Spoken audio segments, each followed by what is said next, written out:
I serve as a student at Sacramento City College, and over the summer, I had the opportunity to serve as a fellow for the California Emerging Technology Fund as a digital equity fellow. So, throughout the duration of my fellowship, I was able to learn about the importance of digital equity and the work that needed to get there, including affordable offers, access, infrastructure, and more. Most recently, I was able to testify in front of the Assembly in support of Assembly Bill 2753, also known as the Digital Equity Bill of Rights, to ensure digital equity for all residents of the state. And this week it passed within the Assembly communications. Today's conversation is meant to give young people, such as all of you and myself, as well as all of our other attendees, the opportunity to speak directly with our lawmakers about the ongoing efforts to close the digital divide within the state of California. Recent reports and the ongoing pandemic have demonstrated the extent to which young people are adversely impacted by the digital divide, and I am incredibly honored and excited to be joined by several statewide leaders on this call that are working to actively change that throughout the state. Before we get started and hear from our panelists, I wanted to give you a little bit about the structure of today's conversation and how that will look. So how also they'll be getting involved with these efforts, and in addition to their introductory remarks surrounding the digital divide and a little bit more about them. So then afterwards, we'll be asking for questions, or we'll be asking questions that have already been curated for the duration of the conversation.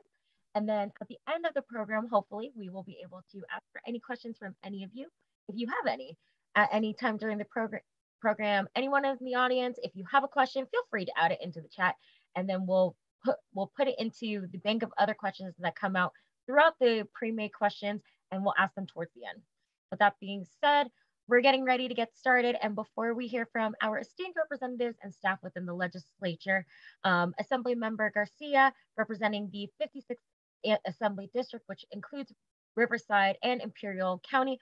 And also with us, we have Brandon Garcia representing on the behalf of Assemblymember Majority Leader Eloise Gómez Reyes.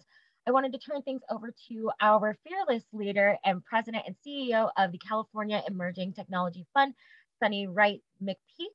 And CETF is a huge reason as to why we're all here today. So with that being said, I'll actually turn the floor over to Sunne. And thank you so much for being here, Sunne. Thank you, Jen, and thank you for being such an extraordinary leader for digital equity in our state. And it was such a pleasure and thrill to see you as a Digital Equity Fellow, the program that was really managed, launched by Lucas Public Affairs. LPA has been a wonderful partner to the California Emerging Technology Fund.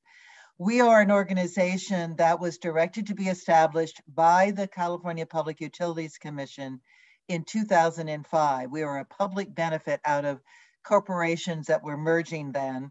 We are a statewide nonprofit organization independent from the CPUC and state agencies, although by state statute, the California Emerging Technology Fund does serve on the California Broadband Council. We are delighted to have this conversation today and to really spotlight the leadership of young leaders throughout California, and such as you, Jen.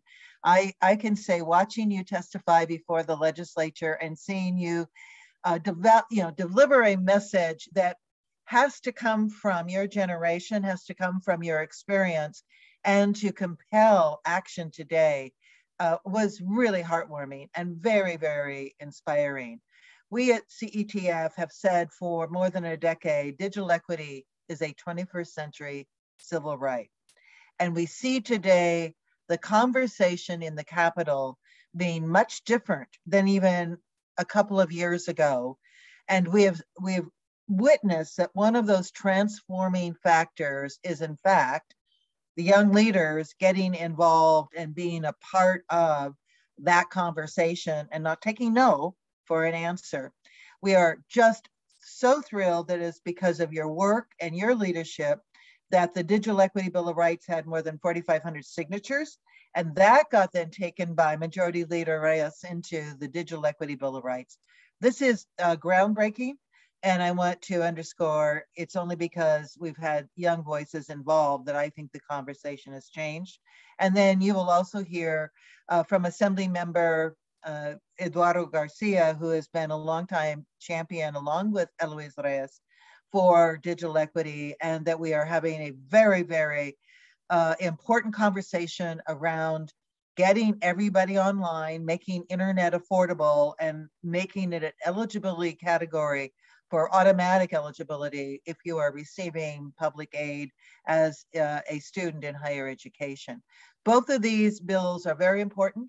You're going to hear about, but I just have to leave by saying, we know we've still got a lot of work to do. And so this conversation is leading to the next phase of mobilization by all of our young leaders across the state.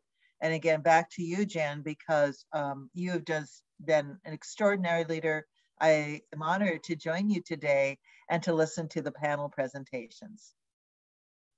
Thank you so much, Sunne. And right back at you. It's quite an honor to see someone who is so incredibly passionate about the digital, about closing that digital divide.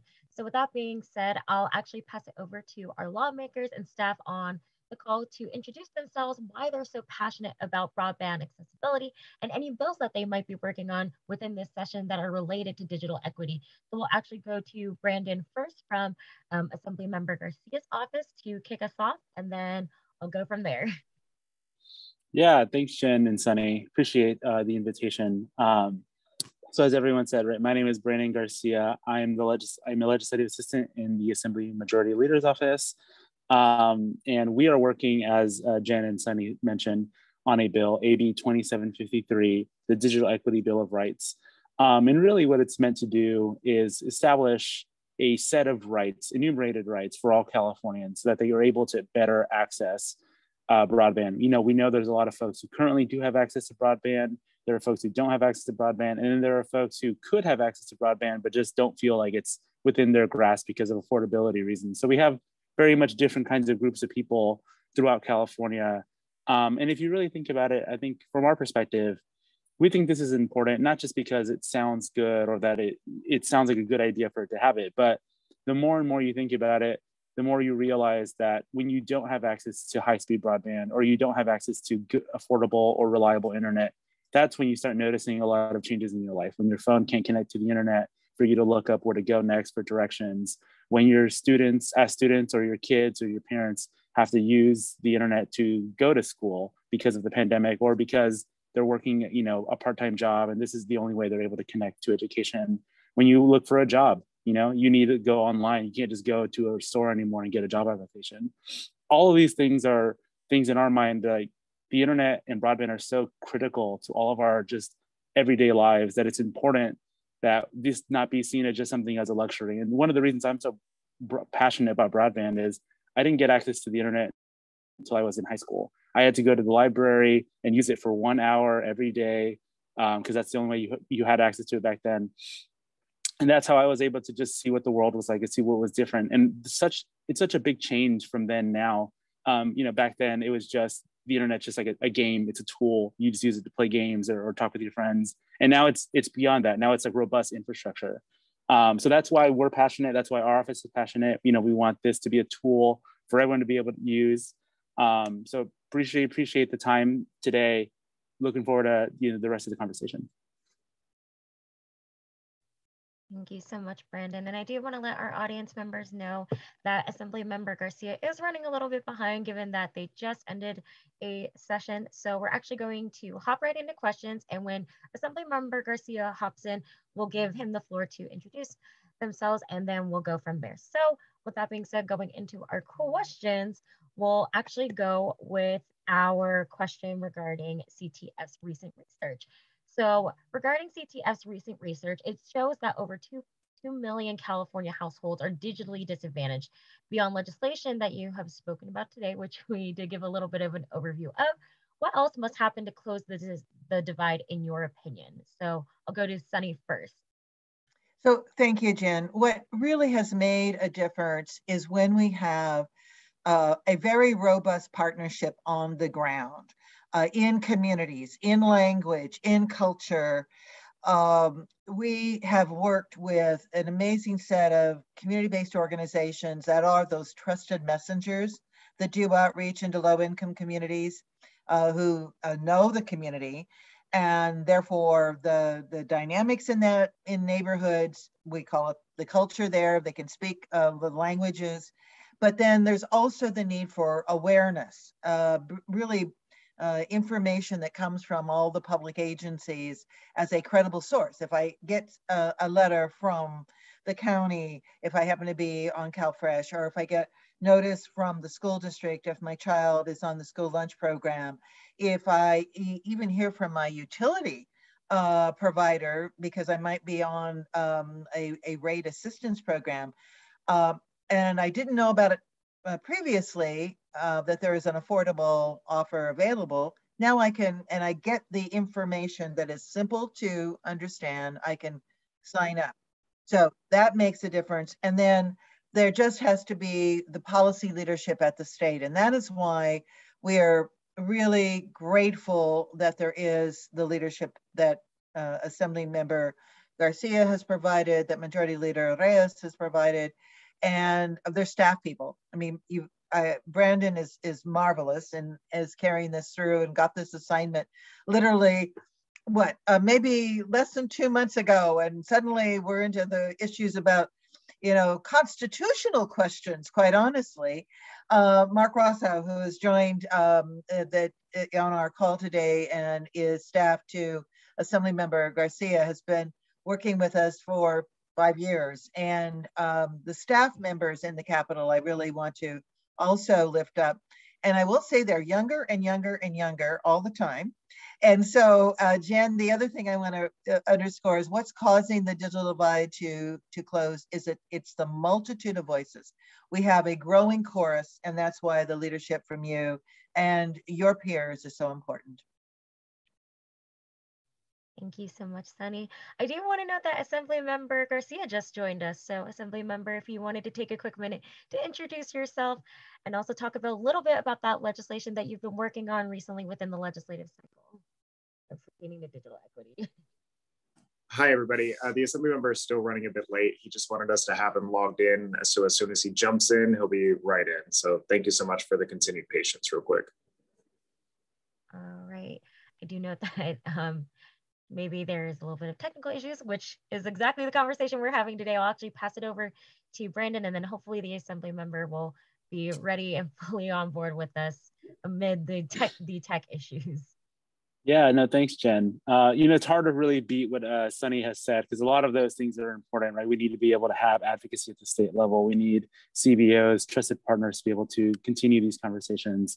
I think beyond that, right, if we're talking about what we really need to close the digital divide, we got to ask for it all, the pie in the sky. There needs to be robust, in some cases, robust federal legislation so that the states can, in some cases, go beyond that, but a strong base to draw from is always important. We saw that when the last set of federal legislation included language related to digital discrimination. We think that's incredibly important, so that, because we know those things are happening, and we have to stop pretending that it's not, right? There is, in some cases, digital redlining that occurs, and we need to create legislation and advocacy positions to address those things so that we can bridge those gaps. But beyond that, if we're really talking about closing the divide, what we're really talking about is infrastructure, right? We need a lot of infrastructure to both create the middle mile and then create last mile, so that everyone is able to connect to the internet, not just be able to connect to it in an okay way, but in a reliable way and in an affordable way, which requires, really tough discussions on what does affordable internet mean in different parts of California. That in San Jose, that may be a lot different than in Sacramento. And that's, I can tell you, it's a lot different in San Bernardino, in our district. So it's about understanding that, California, it's one state, but it's not a monolith, right? All communities are very different, as folks in the legislature can attest. So I think a lot of those things are important to understand, and really holding our feet to the fire, both the state and private actors, making sure that we're all accountable and we're all meeting what we say we're doing. We all want to do this, so we have to push ourselves to do these kind of things and make sure that these investments are worthwhile. And I know the legislature has done that in the past. Thank you so much, Brandon. We'll go to actually Assemblymember Garcia now that we see you. Hello, Assemblymember. Nice to have you here for our conversation today. Good morning, and thank you for the invitation. It's always great to be able to share space with such knowledgeable people, particularly Sunny, who has been a strong advocate in the legislature, outside the legislature, for this work. I'm, privileged to be able to work with a handful of great legislators who we align when it comes to the vision and mission of making sure that whatever it is that we do, there's kind of the equity piece front and center, right? And when we're talking about the broadband connectivity issues and the digital divide, there isn't a better issue, right, that we could apply the concept of equity to and carry out, whether it be the infrastructure investments or for that matter, beginning to modify policy, thinking forward where hypothetically we would say everyone has the ability to be connected. The question is, can they afford it, right? And that's kind of our priority this year after having worked with a number of different colleagues, some of them who are represented here today, last year to ensure that the close to $7 billion had a regulatory framework to move forward with, and the advisory committee reflected, the interests that need to be at the table. And there's some work to be done there, and there's some good legislation in that area to make sure that we have more voices at the table to make sure we carry out that vision of infrastructure investment. But the issue of affordability is an ongoing one, right? The issue, the ISPs will tell us they've all got the programs. They're doing everything that they can to get adoption.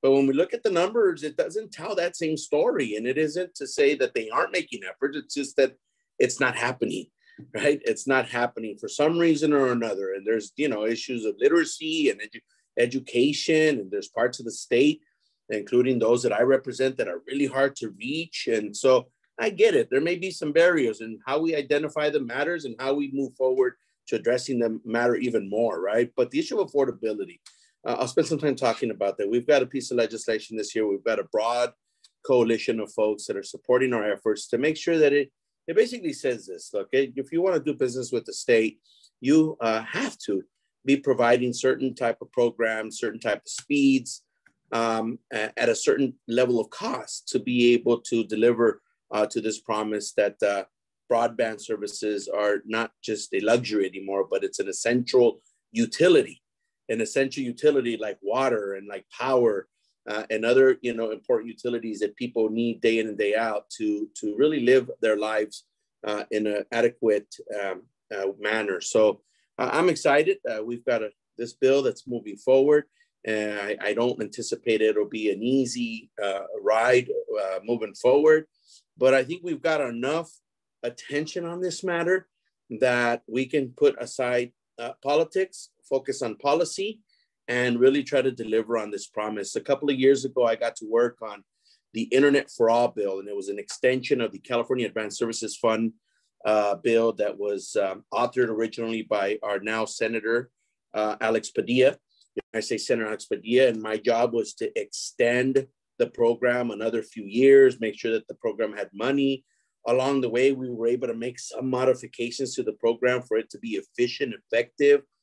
It was called the Internet for All bill because, the intention of that original policy was to make sure that 98% of California got connected, right?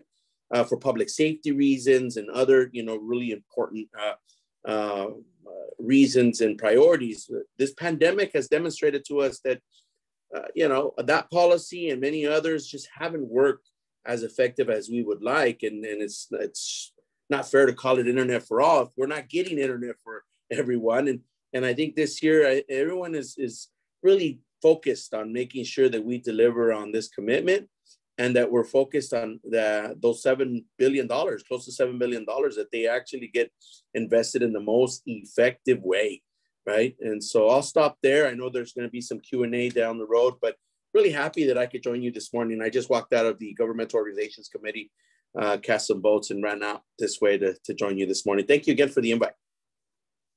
Thank you again for being here, Assemblymember. We do know it's a very busy time in the legislature right now because of the newest cycle that's going on right now. But I did want to tag off of something that you actually said regarding policy, and I believe our other panelists can speak to this as well. On our next question, the perfect segue. The next question is, how do we ensure that all parties involved in this policy space, including large internet service providers, do their part to close the digital divide? So I'll actually go off to Assemblymember, if you want to start first, since you talked a little bit about policy anyways. That's perfect. Well, look, the internet service providers are our partners, right? We have to look at them as our partners. They're not our adversaries. They're not who we need to be fighting with all the time. We need them at the table in order to come to an understanding, finding the mutual, goal and objectives, and that's making sure that people have service, right? I mean, I think that's a real simple, common, denominator that we have, and I think we all agree, and maybe some think affordability means something to others than it does to someone else, but nevertheless, that it has to be affordable. We also recognize that there are barriers, right, to getting services to certain parts of the state. What are they? What does that look like? And how do we overcome them? Is it through an internet service provider, or is it through another mechanism, right? Is it a different type of technology than what we would normally have in a urbanized part of the state? Perhaps, right? And so the internet service providers play a critical role, but those who play a very important role to making sure that the internet service providers are hearing what our goals are the folks in the community, the folks who are advocating, and it could be the household, needs of our rural urban areas. It could be the student population that was impacted by the pandemic and was unable to consistently hook on to services. So it's the educational community, whether it be K-12 or the college systems. It's the business community who, unfortunately, because of the lack of speed and connectivity, were unable to, stay afloat during the pandemic. It could be the medical community, right, who is looking to provide medical care via telehealth in areas that are hard to reach, to build, clinics and hospitals and things of that sort. And so that is the stakeholder community, and it's much broader than that, right? Made up of CBOs and government entities that really play a critical role in these conversations in the public policy realm. And so I think we're seeing that. And, I keep referring to the pandemic, but the pandemic really, really forced us all to take a step back and look at how we're doing things, how business is doing things, and quite honestly, really forced us to reevaluate things. So public policy side of things is making sure that there is an inclusive process, input, and that's how I think you'll make the best public policy. I'll actually go to Brandon if you also wanted to chime in on that too. Yeah, I think Assemblymember Garcia really hit the nail on the head there. The pandemic really illuminated how critical broadband and the internet is to everything, right? It's like this web that connects everything. And I think to answer your question about how do you get all parties to do their part, one, I think, is identifying whose responsibility is in what area, right? Where do all stakeholders need to meet those things? So in some cases, ISPs, like Senator Garcia said, are our partners. We have to work with them to see maybe there's initiatives that they can take on to provide additional services or build out infrastructure, but in times where that's not feasible or it's not possible for whatever reason, maybe there's other folks who can do that. I've seen, and there's folks who've been talking that as broadband rolls out, as the infrastructure builds out, local governments may play a role in creating municipal broadband. And that's important for us to acknowledge too, that it's not just the large ISPs who are the ones who are only able to provide this. As the infrastructure rolls out, as we invest more to build out this policy, there could be other folks who are able to provide these things. And we have to remember how that fits into the larger piece and make sure that, as I said before, right, we hold everyone accountable, the state, local partners, ISPs, et cetera. We all want to do this. And sometimes we need a little, I've always said, I think a combination of carrot and stick is always super helpful. At times we do need funding and we do need incentives to move the market and move those folks. And other times we need framework, we need policy to say, we need to be hitting these kind of goals. And legislature in the past has done that in various other policy areas with a lot of, I think, incredible success. We made a lot of movement in our environmental goals. We moved a lot in energy. We moved a lot in providing additional human services. So the models we have for other policies work. We just need to make sure that we don't think of broadband that as this niche thing that doesn't work in other policy areas. We have frameworks that we can build on them. And I think that's important to acknowledge, is that we need framework, but we also need funding and investments to combine the two. Sunne, did you want to wrap us up with this question before going into the next one? Well, I certainly want to just share how inspired I am by Assemblymember Garcia's answer and Brandon Garcia's answer. They're not related, but they have they're soulmates in being champions around digital equity. And I want to underscore how important it has been for young leaders to support your legislators so that Assemblymember Garcia, Majority Leader Reyes, all of the other folks who cast pretty courageous votes that I've witnessed over the years, that they know that they are backed by their constituents who want to see action. So I do want to say, Jen, if we can, call upon everybody who's listening, and particularly the young leaders on all of the college campuses, to take a note from what you just heard. It's not easy being a trailblazer. I'm very mindful of what Eduardo and Eloise have done, putting themselves on the line here. There are other legislators carrying the water for all of us to get to equity. And to the extent they are successful, they're actually able to even be more, I think, forceful in fostering partnerships. I also want to underscore, we desperately want to work with everyone. So the internet service providers, we continue to invite to enter into what we call sincere partnerships. They really need to be helping us reach out, helping advertising, being a party to the conversation, how do we reach the most digitally disadvantaged?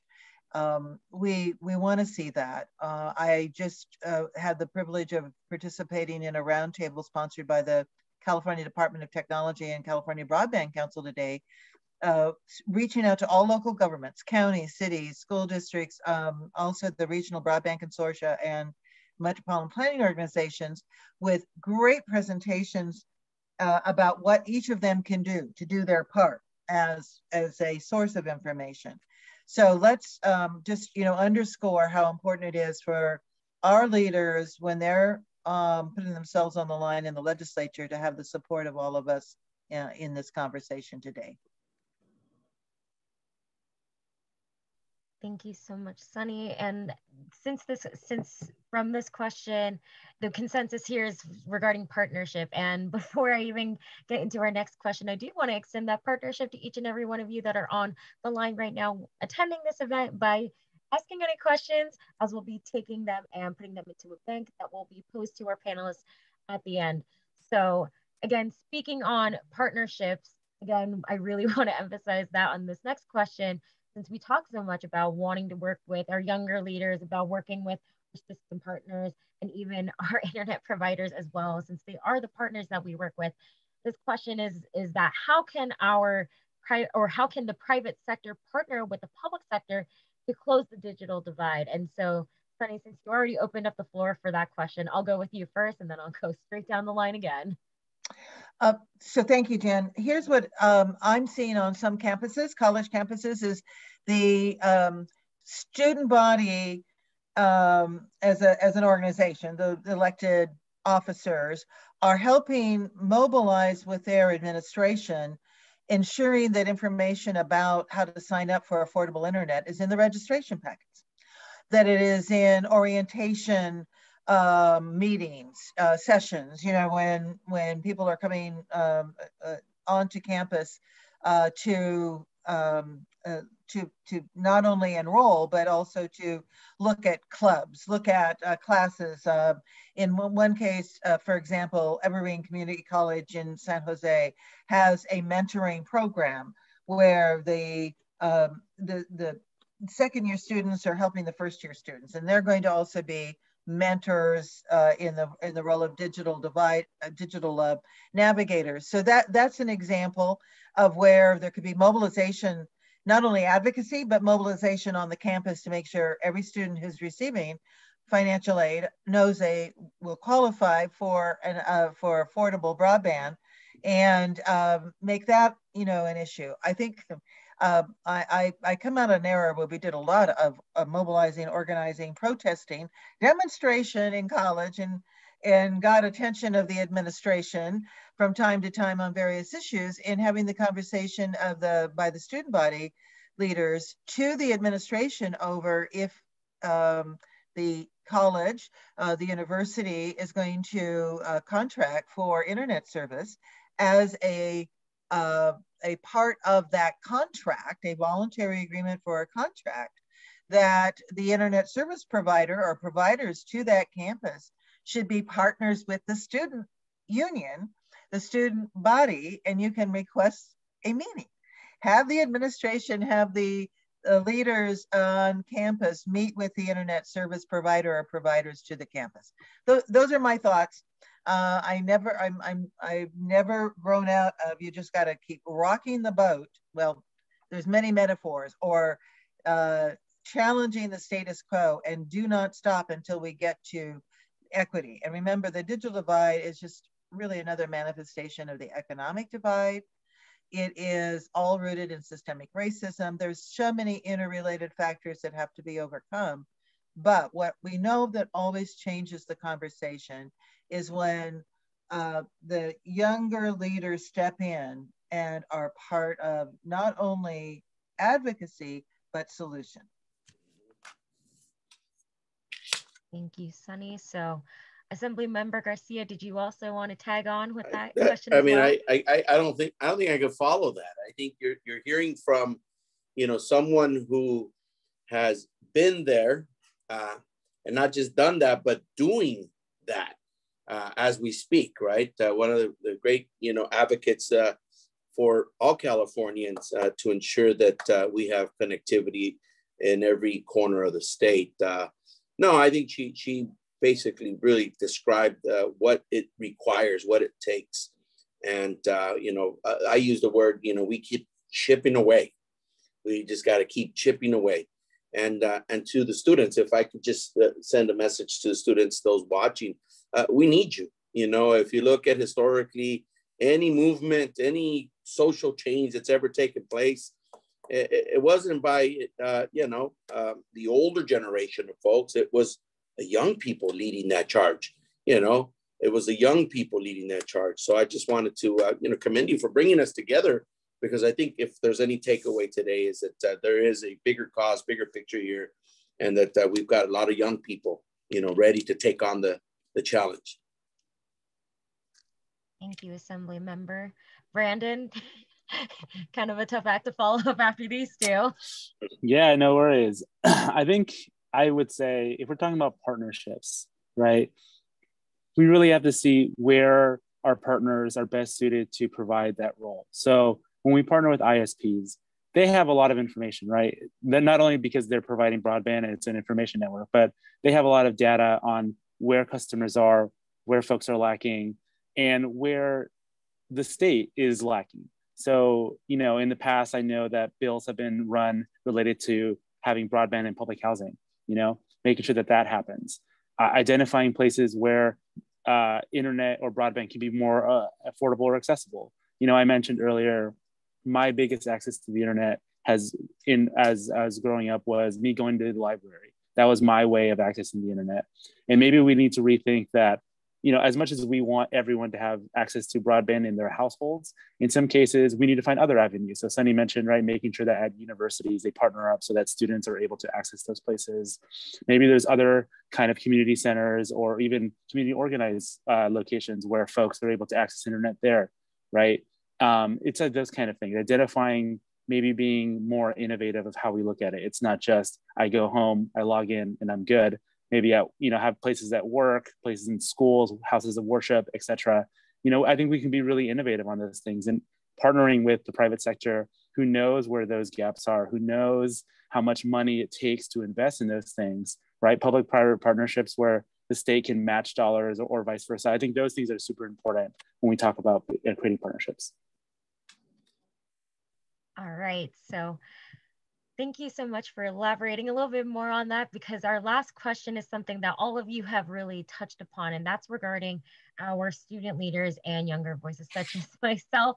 Gonna age myself here. I'm in that demographic of 18 to 25. I won't do too much because this isn't this isn't a profile for anything, but you mentioned about how getting our student leaders involved and the legislation itself.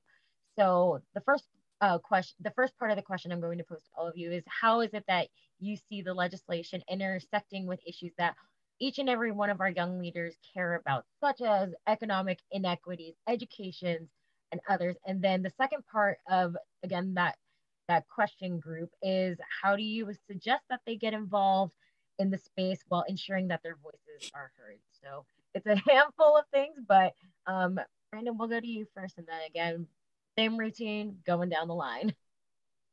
Yeah, in terms of legislation, right, things that we decided to both author and staff, right, I think it's really about identifying what, and I keep saying this, but really, what is the problem and what is the solution? We talk about lack of access in terms of affordability. And Assemblyman Garcia really hit the nail on the head earlier, right? Affordability means different things to different people. Affordability in the Bay Area is much different than affordability in the Inland Empire. In San Diego, much different than Sacramento. So I think understanding what that means to different people is important. But I think beyond that, it's important to have a baseline. What is affordable in California? And not to make sure that it doesn't go below that. And obviously that requires many different things, right? It requires discussions with ISPs, discussions with the state, in some cases, the federal government, who has many times involved their space in this by creating different kind of funding avenues. But I think that's really what we need to understand on that level is, how can we get folks involved? And really it's more about understanding all those problems and seeing how can you fit on those. Obviously, we always tell folks, write to your electeds, show up, be there, take space. As Sunne mentioned earlier, don't take no for an answer. But beyond that, it's not just about voting, it's not just about organizing, but be involved, learn, do as much as you can. And in some cases, I'm sure all of us would encourage you, as if you feel like you are a leader and you can do this, you should run for office, run for local office, be a part of the change you want to see. I think some of us on the younger end really feel that sometimes, we don't feel like this place is for us, right? It's for older folks. People don't take us seriously. And I think we need to kind of flip that on its head, and they need to take us seriously. They need to see that we're ready, we're able, and we're ambitious to want to make these changes. And if folks don't want to do that, we'll happily do that. We have the energy, we have the time, we're willing to put that work in.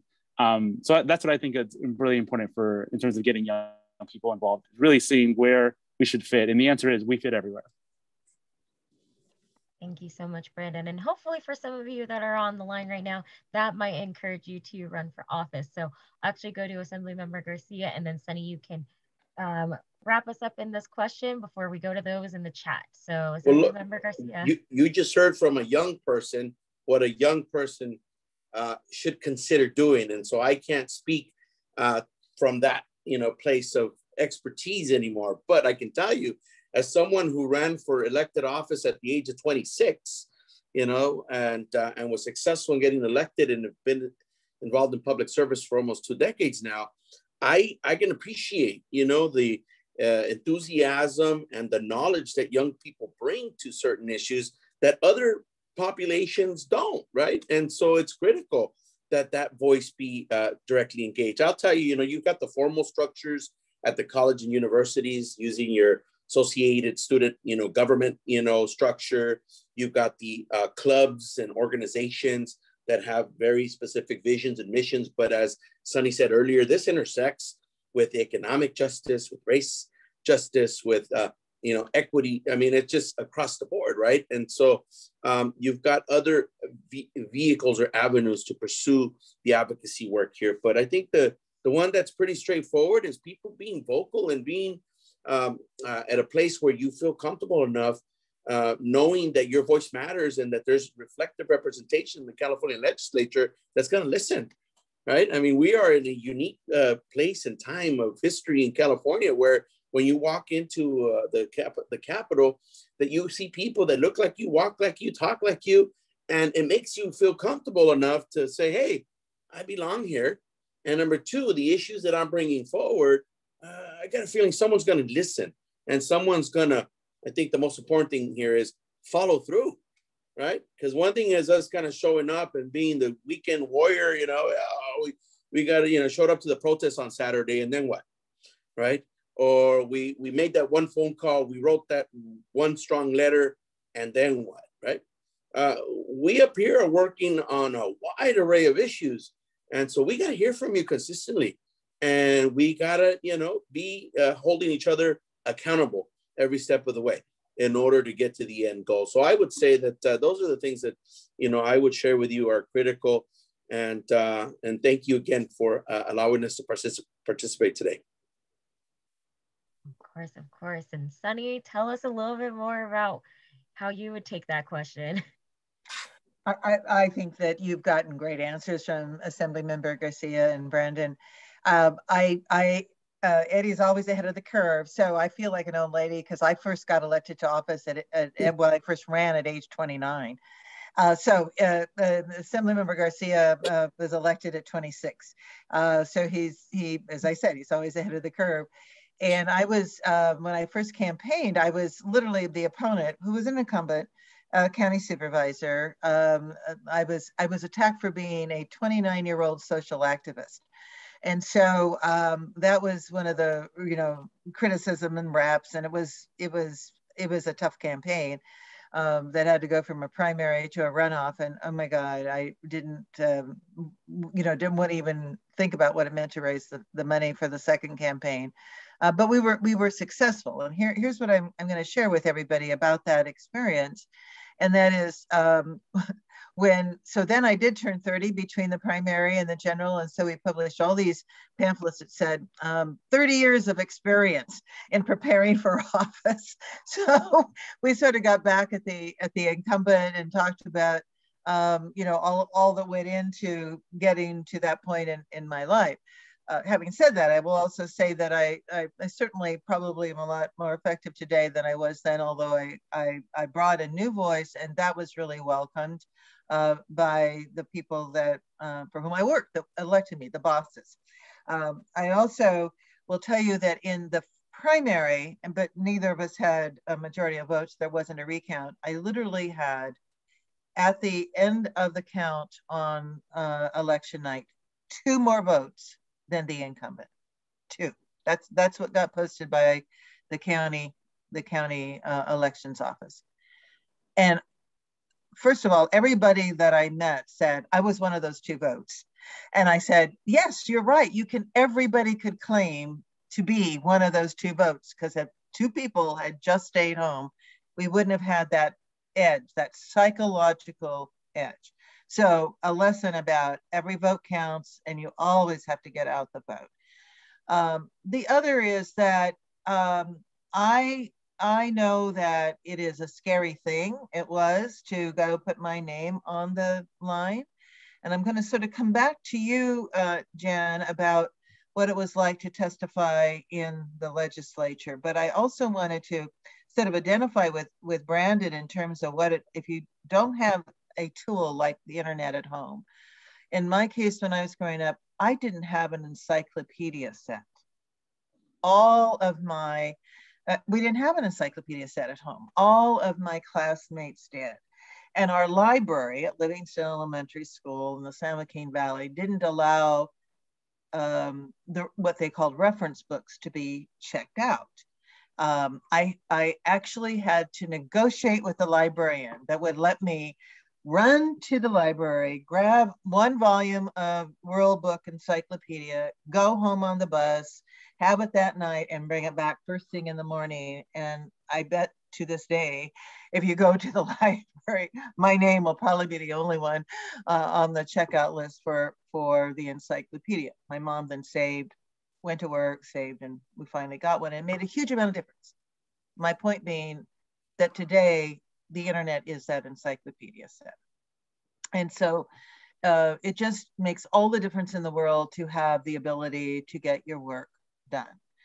So having said that, what I've been wondering, Jen, is that you came into the Capitol, had to navigate through all of the closed off hallways as the renovation is going on, and you're there with all these powerful people sitting there. Why don't you share what it was like to do that? And then Eric has a question for Brandon that I don't want to let escape. He's in chat, but just share what was it like to be there testifying? Oh, I didn't think I'd be answering any questions today, but I can definitely say that testifying to the legislature and that phrase of never meeting your idols, because who knows what they'll turn out to be like. For me, I pretty much sat there starstruck because I had people such as Assemblymember Lowe, Assemblymember Bonta sitting there, and I was sitting right across from them as I'm giving this testimony, and like I'm sitting there with my hands under the table praying and saying, don't mess this up, because once you do it, all over, it's game over. You're going to completely ruin your name and whatnot. But there was something very gratifying about doing this, and it's an honor to be doing this, sharing that story, right? I'm a first gen community college student, and for me that was really important, and especially being one of very many API students, right? So getting to talk about digital equity, having faced it myself firsthand and seeing it amongst my classmates. And then not only that, even getting an opportunity to advocate on it further. It was absolutely mind blowing, and one of those things that you don't get to do very often. But when you're passionate about something, absolutely do it. Someone once told me, if you have a little bit of passion and a little bit of drive, you can do absolutely anything. And that absolutely anything ended up getting me to testify in front of all those people, all which I considered as idols, which is terrifying to do, but something I was glad to do, and I got to do it with some of the best people in the business in doing so. So with that, I'm going to quickly get to the question in the chat, and I'll actually post that one to Brandon. And that question is regarding what digital redlining is. So could you elaborate further on that, Brandon? Yeah, I can give you the staffer's view on how I see digital redlining. Really, if folks are familiar with the concept of redlining in housing, right? It's about outlining where affordable or even accessible housing can be in a geographic area. And usually that redlining is correlated with income and in many cases, race and ethnicity. So when we can talk about digital redlining, it's really about where access to broadband is happening. I think we can all see that when we talk about those who are underserved, those who don't have affordable broadband, largely it's folks who have historically been discriminated against in all aspects of it. So this isn't necessarily to say that the ISPs are unique in doing this or that they're malicious in doing this, but rather, as Sunne mentioned earlier, digital inequities are based on economic inequities and historical inequities. And I think, and to kind of make this all together, I was actually, someone in my office had told me about this article where they saw that digital redlining was associated with a lot of environmental pollution. And it sees that in places where that historically has happened, there have been higher amounts of emissions in those areas. And that's kind of what we're talking about, is there's communities who've historically been discriminated against. Usually they're Black, brown communities, lower income. In many cases, it depends on disability is certainly one of them. Those folks are always excluded for a variety of reasons. Originally, it was very intentional, but as time is going on, sometimes it becomes unintentional, but they still feel those intentional consequences. So when we talk about digital redlining, it's about making sure that folks who've been historically marginalized have access to these services in an affordable, reliable, and sufficient way. So that's what I meant when I was talking about digital redlining. Thank you, Brandon. And that actually brings us to our final question that will open it to all of our panelists. Maybe actually, Sunne, you might want to really touch on this question the most, given that it's something that you actually talked about in the very beginning when we started the event. And that is, following the return to in-person work and education, what lessons from the pandemic are still relevant in the fight for digital equity? So Sunne, take it away and wrap us out. So what we found, I think, through the pandemic is that we actually can connect very efficiently if we've got high-speed internet. Most of us are able to talk with each other right now, and we are all over the state. And that is a pretty important recognition of the convenience and the way in which we also are reaching student leaders throughout California that didn't have to get in a car or on a plane to be able to access this. It's a way to get information out to folks. That we could never have really seen what was possible without this kind of extraordinary event. And I think it is very valuable to be able to optimize the use of technology. I will also say that there's no substitute for being in person, and there is a valuable time when that connection really makes a difference. And I think we are appreciating what it means to use those interactions in person better, and to really appreciate folks. I've been working with Brandon and intensely for a couple of months now. I saw him for the first time in person yesterday in the hallway, and it was great, right? But I didn't need to waste his time or my time traveling. We were able to do business before that. And I say that because if you think about education, there is a lot that needs to be done outside of the classroom, a lot of research to be done. Being able to access a lecture that you may have missed, but it can be posted. Being able to still maybe be close to work that you're doing. You've got a job in addition to going to school as another job.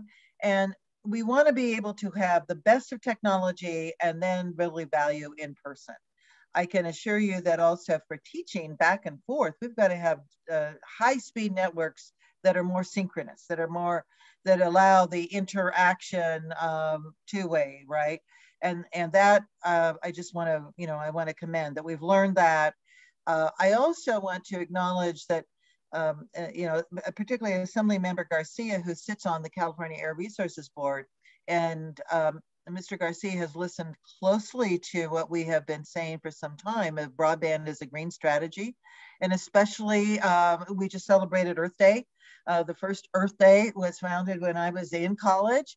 And last Friday, we did a pretty big announcement around a study that Assemblymember Garcia supported us getting a grant from Caltrans to the Southern California Association of Governments. They did very detailed analysis of if we have high-speed broadband everywhere and everyone online, how many vehicle trips can we avoid? And therefore, what can we do to reduce greenhouse gas emissions? So it's, can internet essentially help us fight climate change? The answer, with a lot of different research angles, checking on interviewing low-income households, what they would do and what they could do online if they had the technology. Looking at employers, looking at employees. Most employees want to have flexibility. Looking at, is there more that could be done in other sectors of the economy? Telehealth. Physicians and health systems will tell you that they would love to find a different balance point, not all online. You got to do some things in person and want to do it in person, but about 40% of those previous in-person visits could be done just as effectively online. That avoids a lot of trips, vehicle trips. It also avoids clogging the system of our healthcare facilities when we don't need to. And so what we've learned, back to your question, is we need to find the right balance between, if you will, high tech and high touch. That's a term that John Naisbitt actually used in the book Megatrends in 1982. He had it right. We want to have a lot of technology at our fingertips. We also want to be able, therefore, to have high quality in-person interaction. But the two of those only get to the right balance with high-speed ubiquitous broadband throughout the state and universal adoption. So that's what I think we have learned. And again, I think all of our student leaders have experienced that just like the rest of us. And I want to just close with a thank you to you, Jen, and the opportunity to work with Assemblymember Garcia, with Majority Leader Reyes, and all of the young leaders, because again, I'll come back and we want to mobilize to ensure these pieces of legislation we talked about have to go through the Senate now. They have to get off the Assembly floor, go through the Senate. It's a long process, and we have to have the backs of our champions in the legislature. Well, with that, thank you so much, Sunny, and thank you to all of our panelists, because we went a little bit over, but we are simply out of time today. But the conversation doesn't end here, so hopefully there will be more opportunities such as this. But again, thank you to all of our panelists, and for those of you who attended in joining our event today. With that being said, thank you so much again, everybody, and have an amazing day. Thank you again, everyone, so much for joining us. Okay. Thanks, everybody.